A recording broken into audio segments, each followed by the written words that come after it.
Hello guys, welcome to my at cook channel. আজকে আমরা নিয়ে চলে এসেছি সজনে শাক ভাজি রেসিপি। দেখে নেওয়া যাক আজকের এই রেসিপি।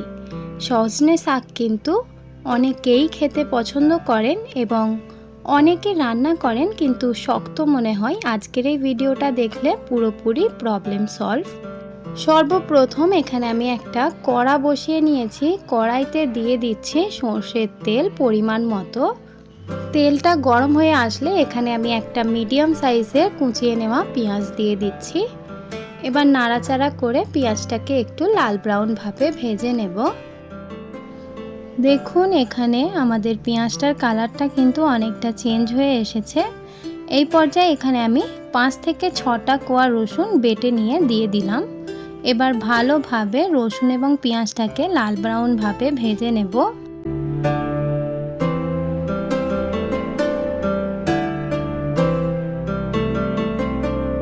দেখুন পেঁয়াজটা এখানে কিন্তু অনেকটাই ভাজা হয়ে গেছে। এই পর্যায়ে আমি দিয়ে দিচ্ছি কয়েকটি মশলা। দিয়ে দিলাম গুঁড়ো লঙ্কা 1 চা চামচ, দিয়ে দিচ্ছি জিরে গুঁড়ো 1 চা চামচ এবং স্বাদ পরিমাণে নুন।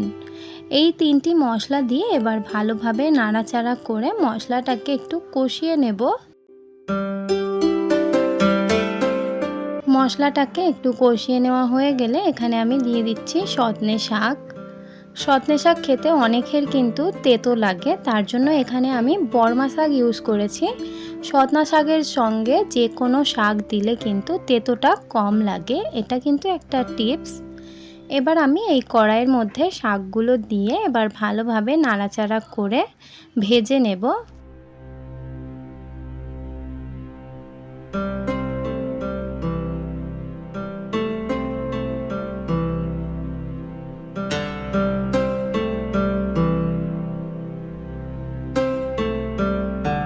দেখুন এখানে কিন্তু আমি প্রায় 5 থেকে 10 মিনিট শাকটাকে ভালোভাবে নাড়াচাড়া করে ভেজে নিয়েছি। এখানে আমাদের শাকটা কিন্তু ভাজি করা রেডি। দেখুন শাকের কালারটা কিন্তু সবুজই রয়েছে।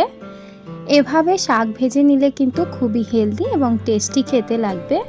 সজনা শাক ভাজি আমাদের পুরোপুরি রেডি। এবার আমরা এই শাকটাকে সার্ভ করে নেব। যদি আপনাদের এই ভিডিওটা ভালো লেগে থাকে তাহলে অবশ্যই লাইক, শেয়ার অ্যান্ড সাবস্ক্রাইব করে দেবেন। যদি আমার চ্যানেলে আপনি নতুন হয়ে থাকেন অবশ্যই চ্যানেলটিকে সাবস্ক্রাইব করে পাশে থাকবেন। দেখা হবে নেক্সট ভিডিওতে। আজকের এই ভিডিওটা দেখার জন্য অনেক অনেক ধন্যবাদ।